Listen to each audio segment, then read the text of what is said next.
Do you know who this man is? This is Nolan Bushnell, the founder of Atari, and perhaps the biggest name in arcade game history. If it weren't for him, we probably wouldn't even be in business. That's true, Frank, because this man is single-handedly responsible for introducing the world to so many classic games, including his first game, Pong. And last year in Chicago, the Pinball Expo, I got a chance to do a 20-minute roast on this band. Now, I wasn't alone in doing this. EUGENE JARVIS, the mastermind and genius behind Defender, Robotron, and the cruising games, and dozens of other machines, he helped me with a lot of the questions that we asked him. And look, he seems to be happy to see me. Yeah, he looks like he's about as thrilled as getting a colonoscopy in that picture. Oh, wait a minute. I know he smiled. Wait, let me just see. Did he smile? Oh gosh, he doesn't look happy, does he? Oh my. Oh, there he is. That's because he knows the interview is over. He did like me. He did like me. Anyway, you're gonna love this. Here we go, Mr. Nolan Bushnell.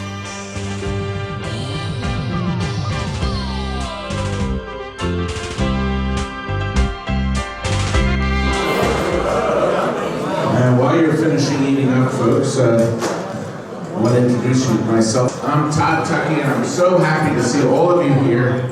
And the Pinball Expo, you know, I can't remember the name of the town it's in. What town is it in? Chicago, Chicago, that toddling town. Yes, another corny gag. Yes. Okay, we got that out of the way. Okay. And I was here 10 years ago at the Expo doing a seminar. I specialize in home sales. I sell the games to private homes and such, and I've been doing that for 34 years. 25,000 machines in the home. And about 2 years ago, we discovered the power of YouTube. So in the last 2 years, I've put over 1,000 videos up on YouTube. A lot of people find a lot of fun, and it gives a nice positive look to pinball and arcade games. So we're trying to introduce this wonderful hobby of ours, our businesses, to the public and get lots of people interested and excited about it. Are we ready? We are going to start with 4 slides. Here we go. There we go. Oh yes, yes. There's my logo. And it's called Can You Guess the Game? Okay, here we go. Your clue is all the slides I'm showing you are 1977 and newer, the electronic era. The left side, what game is that? That's right, the right side. Yes, I guess it was too easy, huh? I'm going to make it a little harder, Okay, left side. Yeah, oh gosh, you guessed that. But can you tell me the right one? Oh.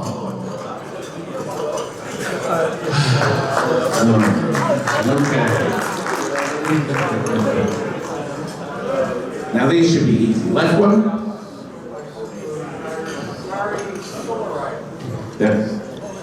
No. The man is sitting to my right. Space Rider. Hey, the one on the right. There we go. That's good. Our last cabinet slide. The left one. That's right. And we have one to play in our play area. Beautiful Frontier. And the right one? Yes. Alien. Here, good. We did hear it. Alien Poker. And we have 5 play fields to show you. These are going to be a little tougher. Here we go. That's it. You guessed it. Okay, let's make it a little bit harder. Lost World. Yes, well, that's right. The official name is Escape from the Lost World. A terrific game. It's finding new popularity. I guess you've all known that. all these games that people kind of shrugged off from years ago, TX Sector, a lot of games, Robo Wars, even Escape from the Lost World, are now finding brand new fans that really love these games. Okay, let's move on to this one. Dungeons and Dragons. Ah, thank you. You're right. Dungeons and Dragons, yes, from Valley. And our fourth slide is, which one is this? Only 1,000 were made. Yes. That's it. You guessed it, Cybernaut. And you know, I still have 4 of them in all my racks to sell. Our last slide. Now this is a tough one. Very few were made.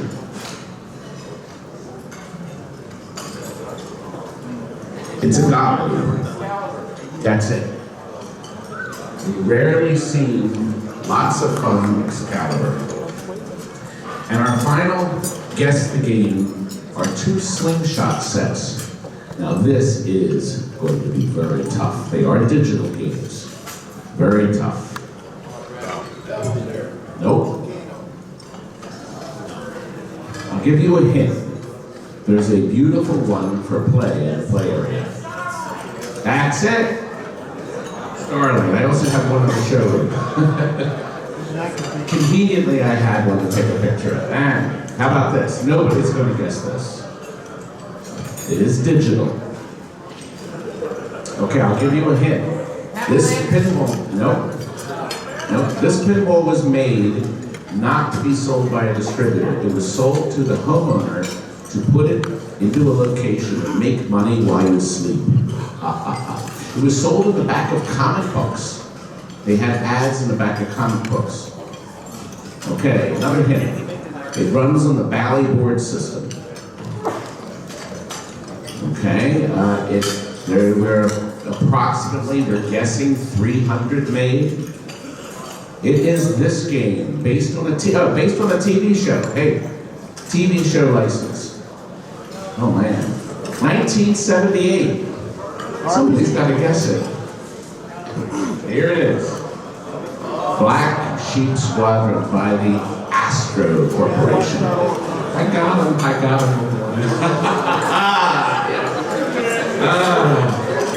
I confused Mike. Oh man. Well now, we have a very special question and answer period for our guest of honor, Nolan Bushnell. And we have come up with some questions about his days at Atari for him to answer. Now, this is with the assistance of EUGENE JARVIS. Okay, Mr. Bushnell, are you ready? This is going to be cruel. I think you'll like this. Now, question 1. What Atari game should have come with one of these as standard equipment? Now remember, Mr. Bushnell answers. Standard equipment. This should have been supplied. Indy 800? No. Oh, the great big pinball, the Hercules? There it is. You see, playfield's just too big. So, you need one of these. And we have Hercules in the shop. That's me. And you slide right under. That video is on YouTube, so you can see that. The good news is we only have a little sound here and there. Okay, now, next question. We stumped them on one. Now, Atari made one game. By the way, all the games were featured during Mr. Bushnell's period. Okay. Atari made one game, thank you, Andy, that you could play from both standing and sitting. Mr. Bushnell.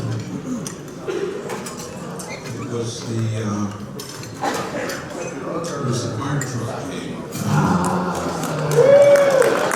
There it is. The fire truck. There's no sound. The famous fire truck. We had a beautiful one in that still had the stickers on it, and that one went to a private. Okay, the next 2 questions were suggested by Mr. Jarvis.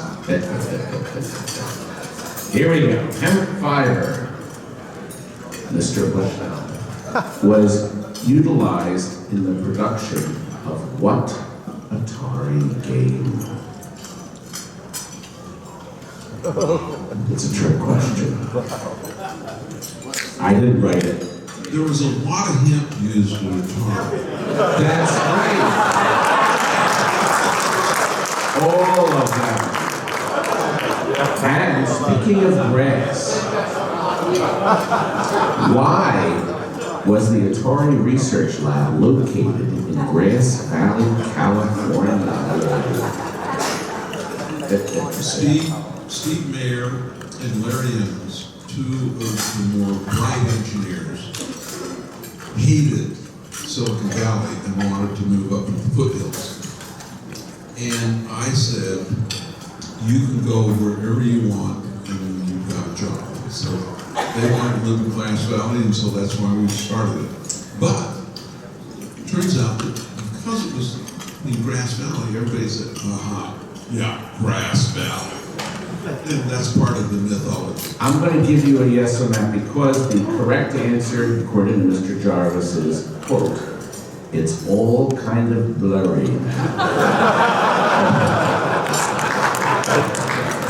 That's actually a better answer. Okay, what Atari machine was based on a popular cartoon character but never released during your period? You're not supposed to answer it. He is. Yes. That was after my time. It was. Uh-oh, somebody's going to get shot in the lab department. Okay, well then we're going to give them credit for that. Okay. Now, the next 7 statements I'm going to read to you, only 6 of them are true. Only 6. Okay? Now, Mr. Jarvis is going to tell us which one is the false statement, but we're going to let you guys find out which one you think is false. We're going to do it by a show of hands. I'm going to read all 7 statements, and then you are going to tell me a show of hands. We'll reread them. We'll do it quickly, don't worry. And then we'll see who is right, and then Mr. Bushnell will tell us the correct answer. Number 1, Mr. Bushnell created the consumer video game industry. Number 2, Mr. Bushnell created the arcade video game industry. Number 3, Mr. Bushnell created the first wide-body pinball machine. Okay. Number 4, Mr. Bushnell sold over 1 million tons of mozzarella cheese. Number 5, Mr. Bushnell pioneered electronic mapping and navigation, GPS. Number 6, Mr. Bushnell delivered pizzas with robotic drones.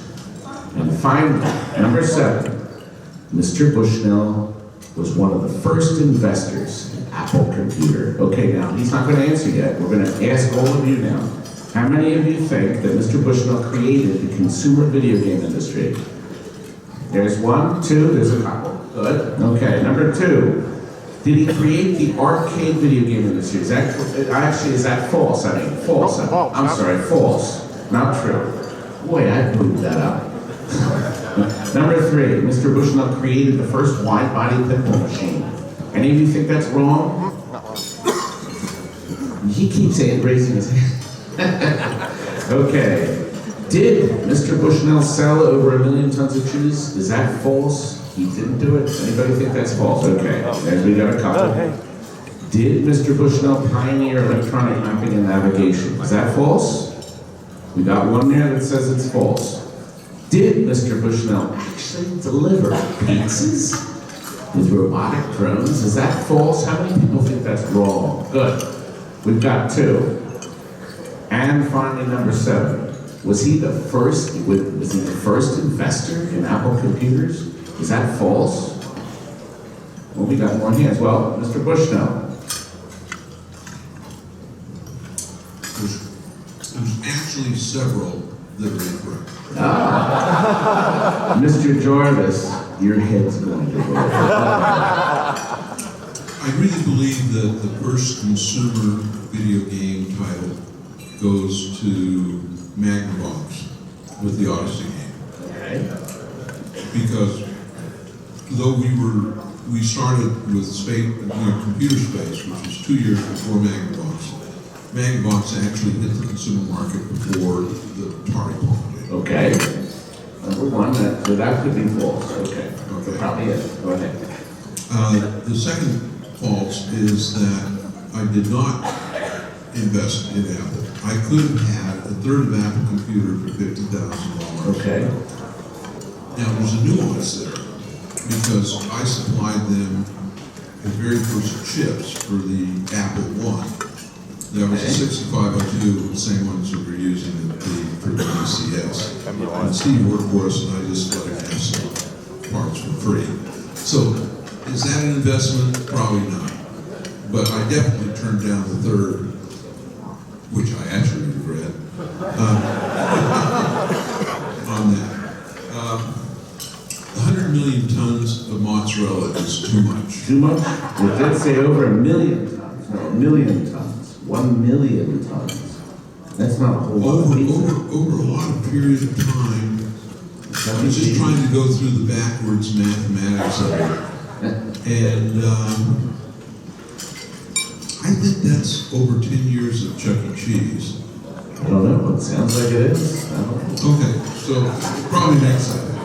Okay, well, the correct answer was what we thought is this. That's right, and that's the info I had, that you passed up what Steve Jobs offered for a third of the company for $50,000. That's absolutely true. Grumble.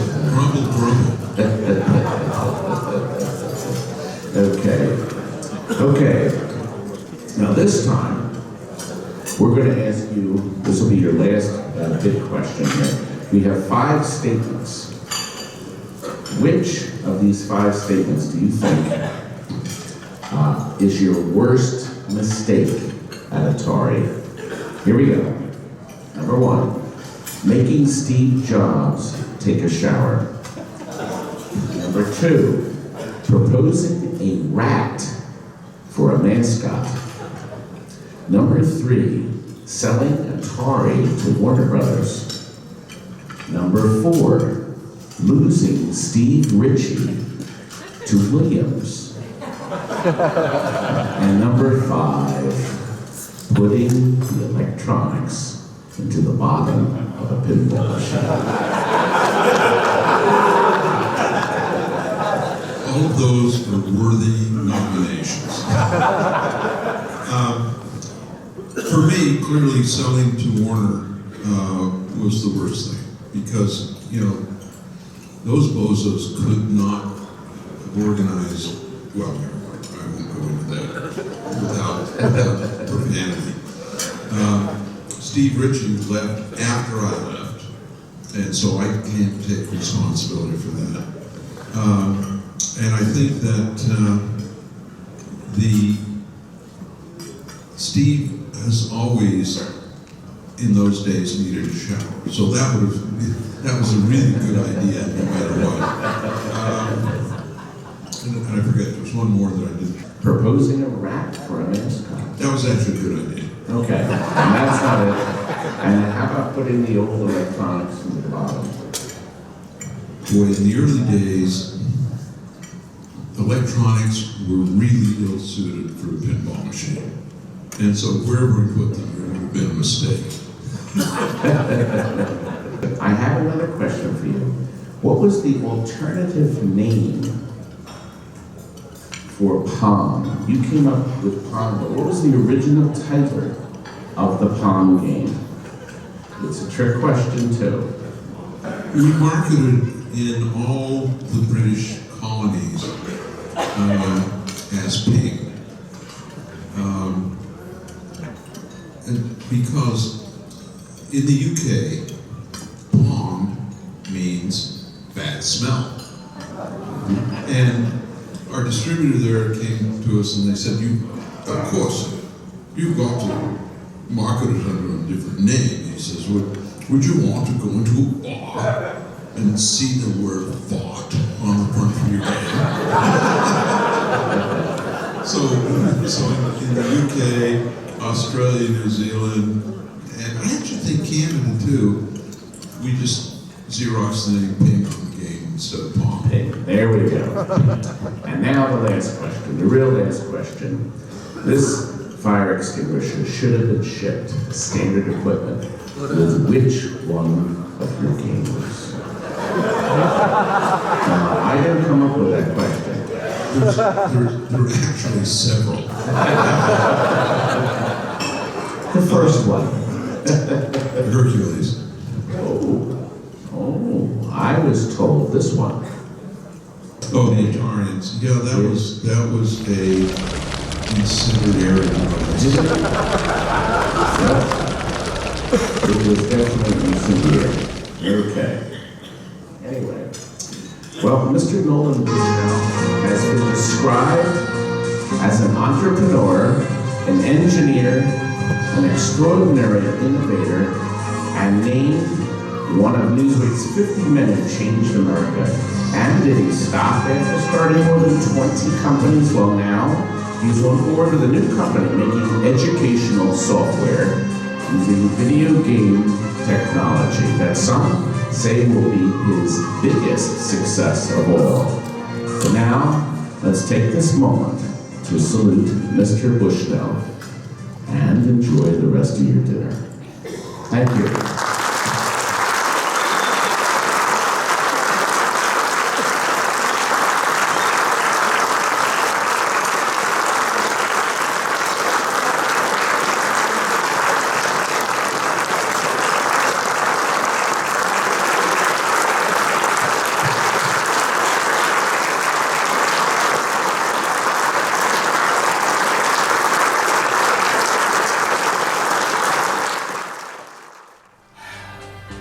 Well, I hope you enjoyed that. It was quite an honor to work with EUGENE JARVIS and to have some fun with Mr. Bushnell. God bless both of them, and good night.